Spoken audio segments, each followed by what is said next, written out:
your dreams trying to tell you something? Author M.B. Mosley teaches you how to decode your dreams and take hold of the manifestations that lay in wait for you in the waking realm. Now, broadcasting all over the world, it's the Dream Interpretation Podcast.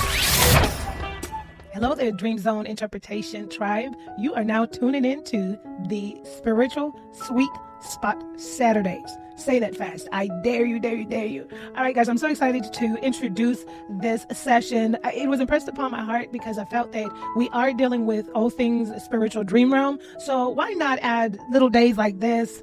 I don't know why the days have to be little, but why not add days like Saturday just to kind of get that refresher that will touch the center of our spirit. And I'm also excited to lead these sessions on Saturdays from a manuscript that I have had forever. You heard right, a manuscript. That's how much I love you guys. So. Hi. Zip Tribe, zip baby, zip, hashtag Dream Zone Interpretation Podcast, and you are tuned in to the right day, right time, right podcast. I am so excited that you all are able to join us here on this Saturday Now message. I am your host, author, and sister friend, M.B. Mosley, and before we get started, how are you doing? How you doing? How you doing? How you doing? Well, I'm doing well. I'm doing well. I get excited every time I come right here to talk to you all. So we decided to add you got it, Spiritual Sweet Spot Saturdays session. I think it goes hand in hand with the Dream Zone Interpretation Podcast. Dream Zone Interpretation Podcast, we're discussing everything dream, spiritual realm. So why not also talk about those things that can quench our souls, dry out our thirst, right? That's just a little bit too extra. So, guys, to jump this session of this a now message, and as you heard at the top of this podcast there, these messages will come from a manuscript, and it is a book of life that I wrote in about 2010, and it's in a manuscript form, right? So we're going to pluck out some stuff from there and talk about stuff from that manuscript, and the life part of it is acronymed. It has been acronymed, trademarked, just kidding, but it's acronymed LIFE, that is living in faith every day. And I wanted to start off by telling you where this acronym came from. Yes, it came from me, but how, just saying, humbly, but how this acronym came about. And I felt like, okay, you know what? It'll also be fair if I do, give a little backstory about myself, right? And so, I mean, you will hear some things unfold as we get to know each other, because that's how introverts are. I'm just saying. We got to fill it out a little bit, get warm a little bit, and just sauce it out. Okay. So before we get started, guys, let's take in a deep breath. Let's take out a deep breath.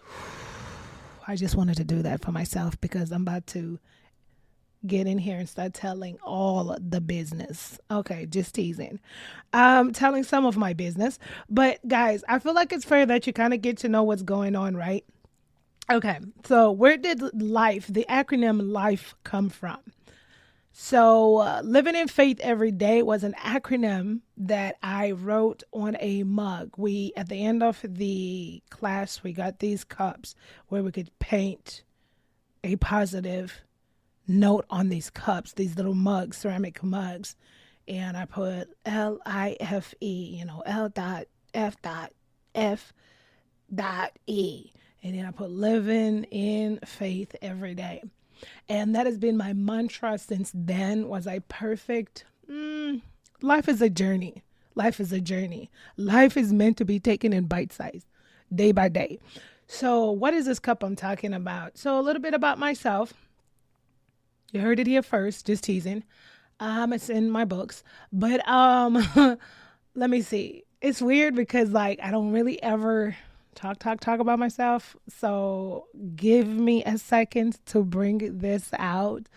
So about 2006 or 7, I lost track because I wasn't successful. I enlisted myself in a rehab. I was struggling with alcoholism, but at that time, of course, like any addict at that time, I wasn't in full denial. So okay, so I feel like it's fair. I should just give writers have a problem with backstories, guys. I gotta give you guys a backstory. Like I cannot just dive into it. Okay, backstory. I was drowning. I was drowning in alcohol, and I didn't know it was a problem. I drank every day, every day. I was drinking like a 6 pack of beers plus some more alcohol every day. I did not know it was a problem, because the transition came from, and it's not an excuse, I'm just giving you some more backstory. Transition came from where I hung around my friends and we were going to school. This was after high school, of course. And I remember when I was going to my program, my friends were going to their programs there. She was at the University of Riverside back in SoCal, shout out. And then I was going to my school, and all we ever did was just like hang out after that. We felt like we are just working hard. So we drank and drank all the time. But we drank like almost every day. Then I relocated to the Midwest, St. Louis, by myself, and to start on a new journey. I was like 22, and so that habit stuck with me. That's all I knew was to drink, and I drank every day. I continued the habit. Just didn't party because I was out in a new place. Partied, on the weekends, but drank every day. Picked it up, and so this is really, so I want to say 2006, 2007 lightly, or it could have been 2005, guys. I have no recollection exactly. I just know, no, it couldn't have been 2005 because I came to St. Louis in 2000 at the end of 2004. So probably 2007, guys, because I was, I didn't succeed. Listen to the story, full story. And so, what brought the realization of my issue, my drinking at that time, was I used to just watch TV, eat, drink, eat by myself, drink myself to sleep. I mean, I would stay up till like 12 or 1 a.m. just drinking myself to sleep, watching TV. And this was right when the intervention show came out. Yes, guys, the intervention show came out. So I used to watch those episodes like they were going out of style. And so I started to question myself as well. You're watching this and you're watching people, and I'm like, I'd never known that it was an issue. So I said, you know what? Do I have an issue? You know what I mean? Because I mean, I drank 6 packs plus a day. I didn't think it was a problem. I was a functioning alcoholic. I got up, went to work, did every day to day activity, right? So, that seed stuck in my head of, am I an alcoholic or do I have a problem? But at that time I just said, okay, whatever. And I continued on about my business. It was my coping mechanism. It's not an excuse, guys. I'm giving you backstory. No excuses here. And so I continued. That seed was stuck in the back of my head. And the more I watched the intervention, I was like, you know what? I don't think I have a problem. So you know what? You know how it is here in Denai. I don't think I have a problem. Let me just call one of these places. It was really a small, gradual step. It was not an epiphany, and voila, it all just happened, right? So I started off by looking, yes, the yellow pages back in the day, I believe. I don't remember. I just remember, or I don't know if it was Google. I just remember looking. I don't remember, but I remember looking for a place, like for substance abuse or something like that. And I found like a 800 number, something like that. And so I called them because in my mind I was like, I don't have a problem. So I called them, and And it was like a pre-screen, I guess, the person on the phone, and they ask where you're located, and I guess they plug you in with the place that's closer to you, gave them the information.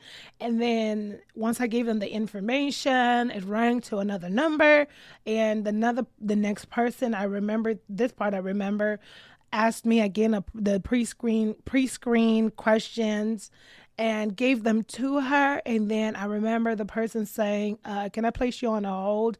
We need to get a counselor on the phone with you. And I'm just thinking it's standard procedure.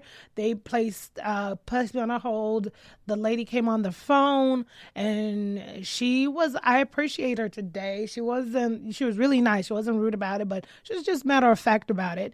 And she said, because then they ask, how many times do you drink? What are you drinking? And I told them, throughout the whole pre-screening process.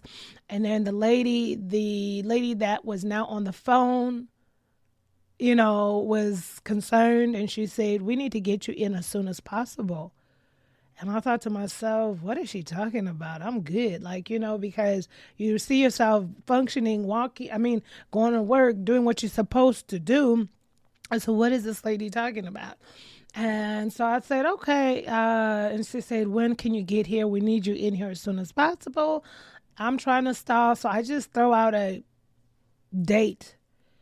And then she told me, she said but before you come to see us, we're going to ask that you go see your doctor. Do you have a doctor? Yes, I do. We ask that you go see your doctor, see if they're able to prescribe medication for you, because the amounts that you're consuming right now can put your body into shock, or, worst case scenario, death. And she didn't put it like that. I'm putting it like this, but pretty much like organ shutdown, right?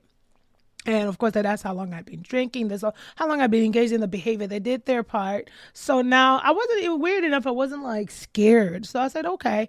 And so given that information, I took my time again, procrastinated, drank myself to sleep. And then I said, let me go see about seeing the doctor. I made the appointment with the doctor, and she was an angel. I went to see her. I'll never forget her. And she said to me, her father, I gave her the story that I'm trying to check myself into what they call outpatient rehab.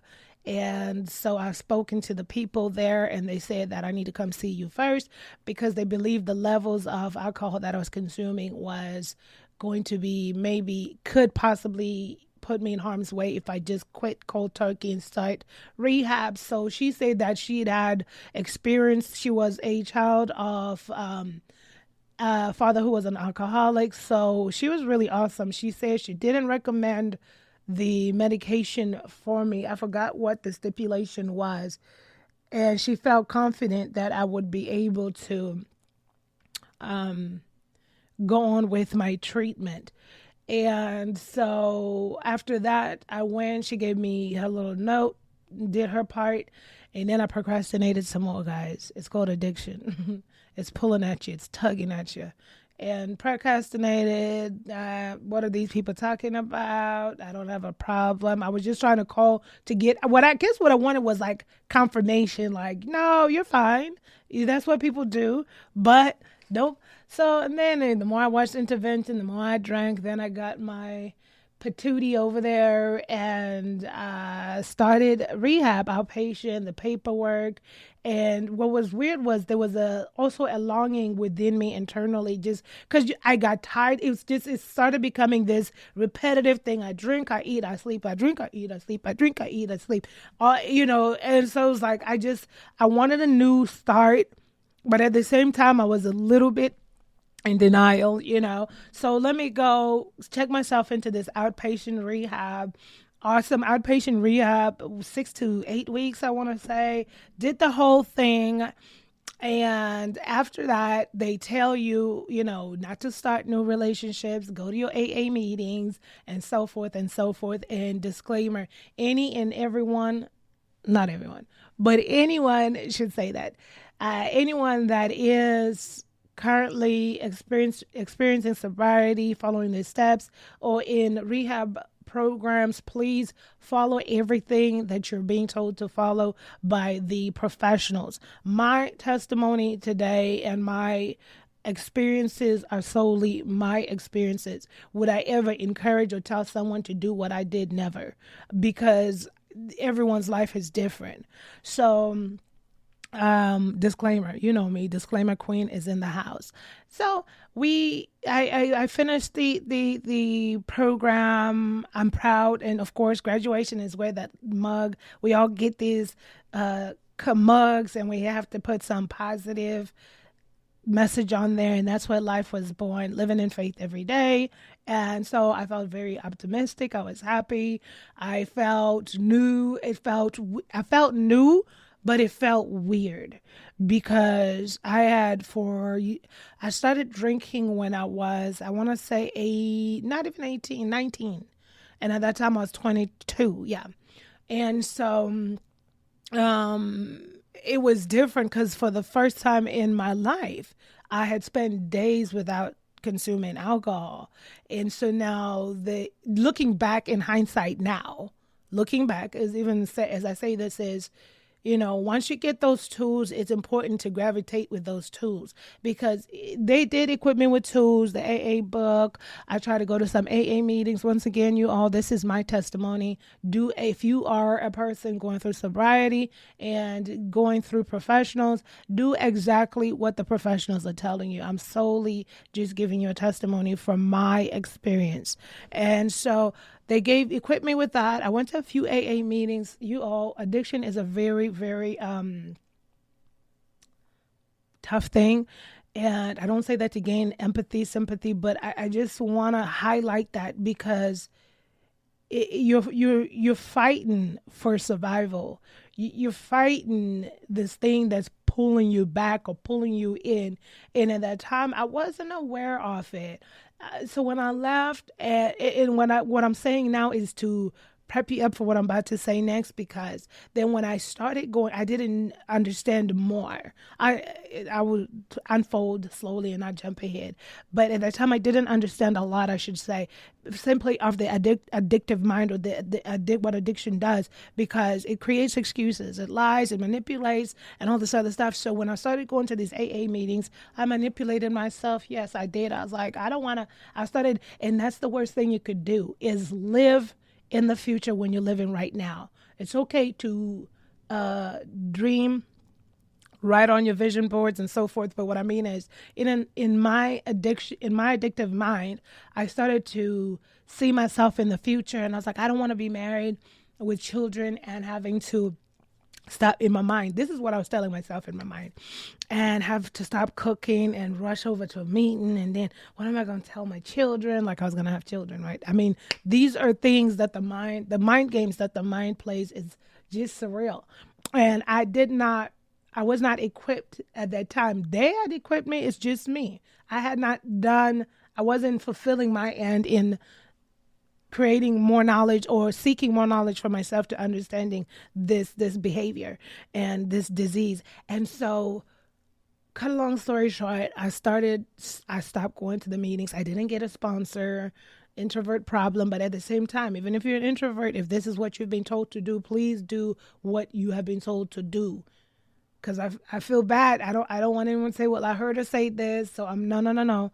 I'm just giving you my experiences. But if you are under doctor supervision, professional supervision, you're doing your steps, you're on your journey to sobriety, please do not stop.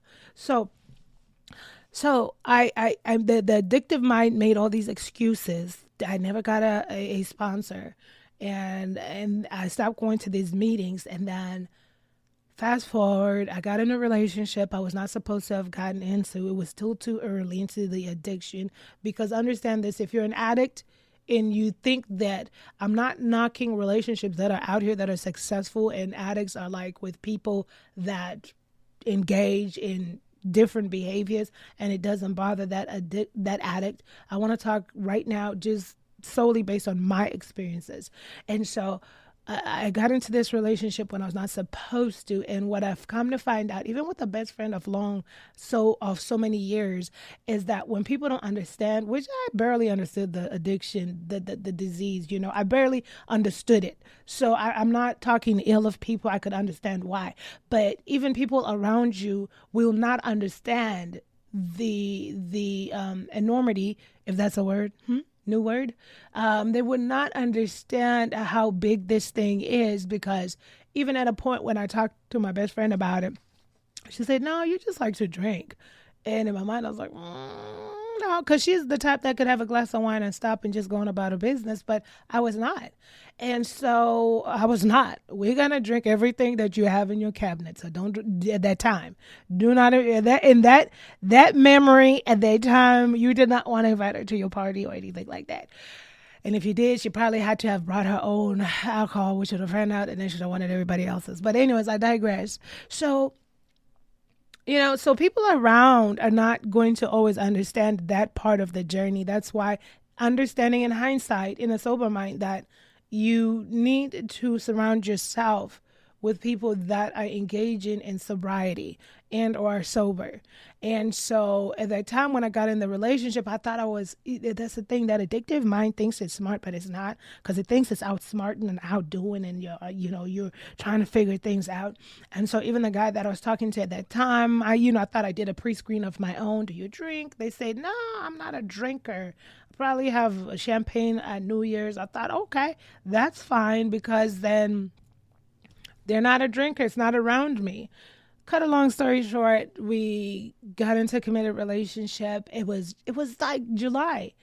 And this dude was like, well, let's go get my favorite beverage at that time, beer. I know you all can't picture me to be a beer girl, but I really was. I was chugging them beers back to back.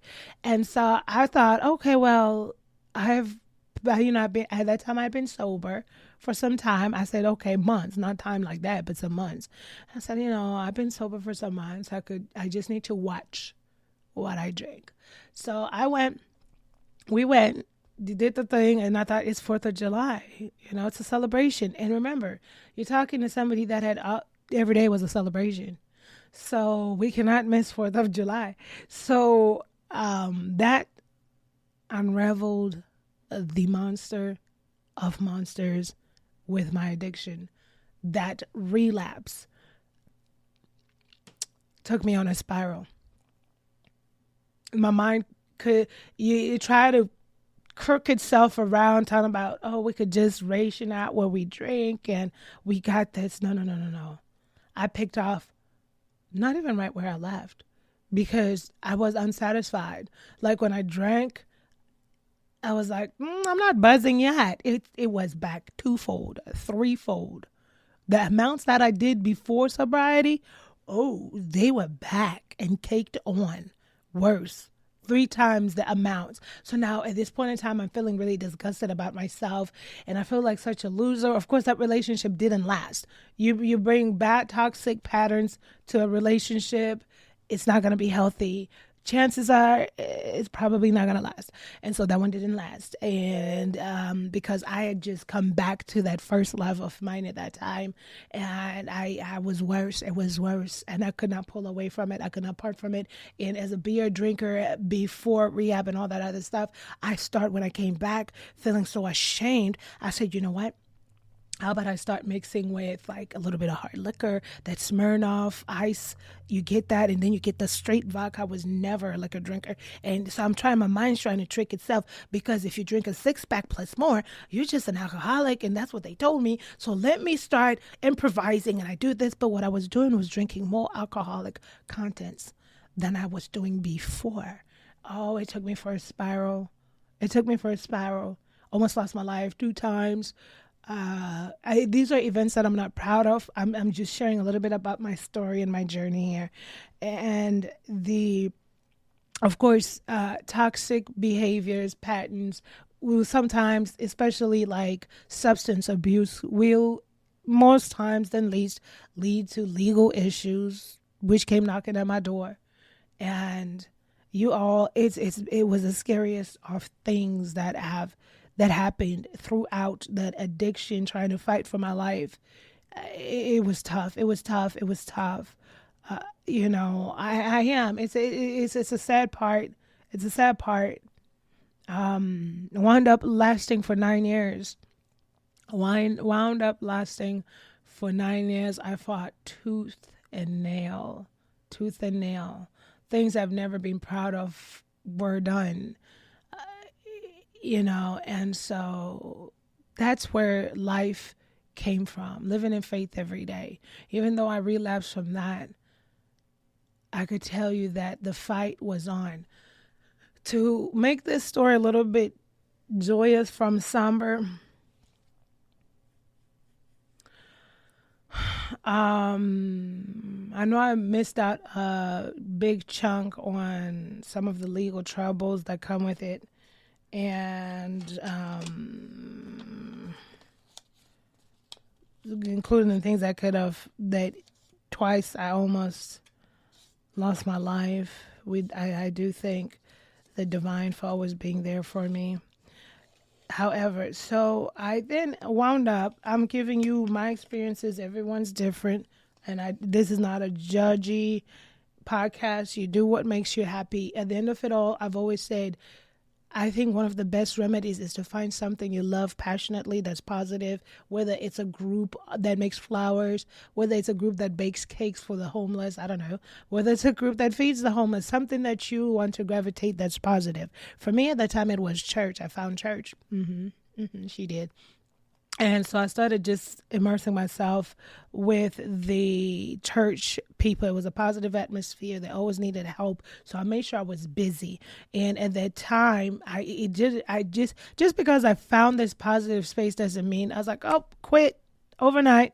No. That's when that pull came strong and strong. I'm fighting for my life. I want to quit, but I'm drinking, I'm crying.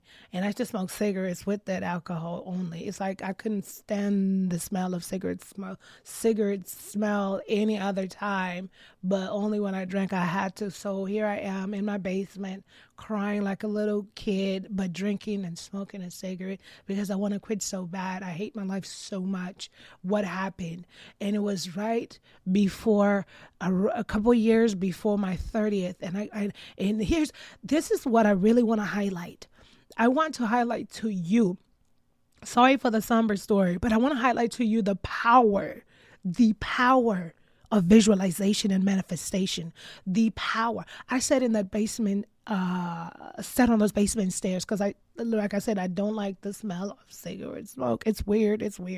But at that time when I drank, I smoked. So I'd go to the basement. I want my house smelling like cigarette smoke. So when I sat down on those stairs and binge drank myself to tears with a cigarette hanging out my fingers, at the tips of my fingers, in tears and crying, I used to promise myself through tears.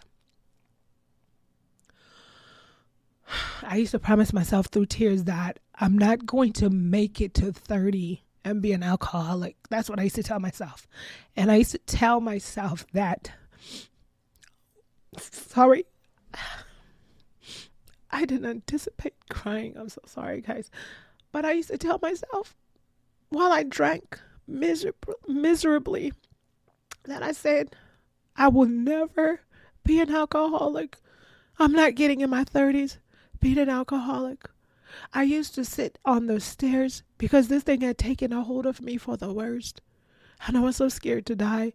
And when I sat on those stairs, it had gotten a hold of me for the worst, where I was off on the weekend. So this is what I would do. On Fridays, I would go stop at a liquor discount outlet. And literally, I would leave there with quantities of alcohol, like I was throwing a party of 100 people, because I would come home Friday night and binge drink.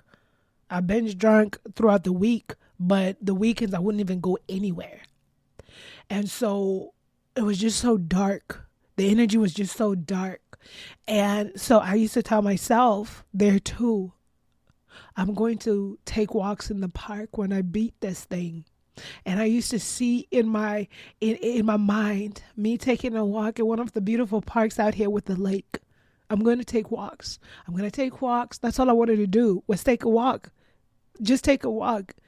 And in the park during the day. And that's all I wanted to do. And so I used to say, you're not going to be an alcoholic after 30. We're not taking this into our 30s if we live to see our 30s. And that was so scary for me. And I understand I should probably be fair and also explain for those listening in that don't understand maybe addiction or don't or never had anyone around them that has an addictive behavior or is an addict. I shouldn't say addictive behavior, but I should say is an addict. Because the preconceived notion with most is, well, you should just stop. Why don't you just quit? Switch it off like a light switch. No. There is something I could tell you personally that's, I don't know, in here that, like, when I drove home, I would tell you that during the weekdays, I would park outside the liquor store for hours. I promise you this, crying. I didn't want anything in there, but I had to have it. I was crying because I was sitting there knowing that I don't want to go home without anything. And I was crying because I was fighting this thing that I know that I shouldn't be doing. Literally, I would sit in my car looking at the liquor store 30 minutes, 40 minutes, an hour. And then I'd get out and then go get what I needed, just go home and sit there and just go to town. And then just miserable. I didn't want to do it anymore, but it was drawing me to do it. It's hard to explain. And I understand people that have never experienced it or that are not, or never seen a person that's an addict or even been around those measures. The logical thing is just stop. There is no just stop. I promise you, if there was, I would have been probably one of the first to just stop. Oh, I wanted to stop so bad, but I couldn't, and I still bite. That's why I was so angry at myself and just mad at myself because I would just find myself back at that behavior. And so once I would sit down there, visualizing me walking in the park, beating this thing, not taking alcoholism into my 30s, I would still go to church. I fought it. I fought going to church, but I kept going. I never stopped because I still felt like it was still a positive environment of people that genuinely cared about the church family. And so I kept going. I think I'd been in church probably, I don't know, 3 years later. It had been a while. That I'd been in church, because I like to tell this story because this is not Hollywood where somebody has an epiphany and they just quit what they're doing. It's a process. And so one day, listen to me, after just being miserable, hating what I did, even being immersed in church, I would come from church on Sundays and still, because the liquor store was right at the corner from the street where I lived at. So I'd go stop over there. It was just routine, habit. So one day I came from the church, did the routine, drove down, came into my house. I fell asleep on the couch, took a nap. And I remember it was in August of 2011. I cannot tell you the specific date. I just know the year was 2011 in August. And I got up off the couch and I went to the refrigerator where the alcohol was. And I opened the refrigerator, took all that alcohol that I bought. I opened it one by one, dumped it in the drain. I got in my car and I drove to a little ice cream spot that was about 20, 30 minutes away, purposely just for the drive.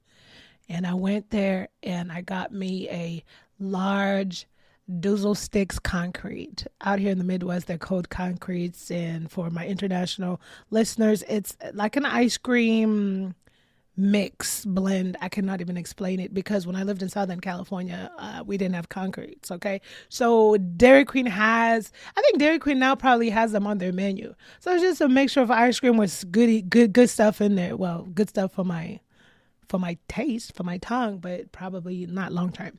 So went there, got that concrete, and I sat there in that parking lot and enjoyed bite for bite for bite. Drove my car, came back home, got in the house, sat there, watched a little TV. Then I went to sleep. I woke up the next day. I wasn't too thrilled. I was like, okay. I was like on the fence. I woke up the next day. And I was like, okay. We went one day without drinking. I said, okay. Got dressed, went about my business, came back home, found out it was the second day. Third day. This is August, September, October, November, December.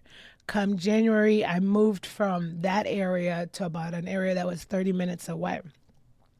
So now I had gone 5 months without a drop. Just no no desire, no fiending, no shaking, no I gotta have it. Just because people always ask, I literally woke up from that nap, threw that crap away, and went celebrated with an ice cream, a concrete, and came home. And so, and that was it since 2011, August 2011. I never looked back, never craved, never gotta have it. Oh, I need a sip or I need a drink right now. I understand that the universe is powerful and the universe does aid with our desires, our wants. And my desire was really strong. It was. Though I hated where I was, I didn't want to see myself an alcoholic getting into the 30s, even getting into the 30s and above. I saw myself walking in the park, visualized daily, drowning myself in alcohol, but visualizing myself walking at that beautiful park with the lake. And that's what I started doing. So when I moved 30 minutes away, I would drive out to that beautiful park and walk. Guys, it was so amazing. It was so amazing. And then I celebrated my 30th birthday sober. It was so amazing, so amazing. And so understand, there is a now message, even though I was really wanting you all to just get a little background of the journey like that with life. And we are all on this amazing journey. And if I could give a now message to anyone, is no matter where you are, you might not be an addict. You might not be facing addiction, but understand that if you can visualize where you want to be, keep that image in your mind and you will be there. You will be there. Keep that image in your mind. Keep that thought in your mind and you will be there. You will be there. You will be there. The universe gives us what we desire the most, right? And it's also about surrendering to the universe. Surrendering, because we all have elements, not all. Let's say some, let's not generalize. Most times we can tend to have elements of control. But one thing I'm finding out about life is very unpredictable. Yes, we plan. Yes, we organize. But life itself as a journey is very unpredictable. And if you don't believe me, tell me about 2020. I'm just saying. But the ideal part about it is figuring out how to navigate any detour and also understanding that it's not over. It's not over. I never wrote myself as done. I never, even though in the negative, toxic behavior, I never wrote myself off. I had to have belief in myself. Seeing myself in the park was belief in myself. Seeing myself getting into my 30s sober was belief in myself. Family, we are the only people that have to be rooting for ourselves the most. All right? We have our loved ones all around us, but you are your best fan. You are your best fan. No matter where you are right now, trust me, here's one thing I wanna leave you all with is understanding this. Where you are right now, today, is not going to be where you will be next year, December 2021. With some intentionality now. Don't come back to me in 2021 and say, look, I'm still where. With some, the universe helps those that also help themselves. Is that also not what the ancient book of wisdom, and for my new listeners, the ancient book of wisdom is the Bible. Is that not what the ancient book of wisdom tells us? Folks, understand that every single thing has an ending. It's not a bad thing. It's not a bad thing. I'm not trying to be a Debbie Downer. It's not a bad thing. And when I say every single thing has an ending, even that moment you're in right now that seems like there's no hope, visualize yourself where you want to be. Visualize yourself where you want to be. Visualize yourself who you want to be, how you want to be. Affirm verbally. Speak it out into the universe. I used to denounce it.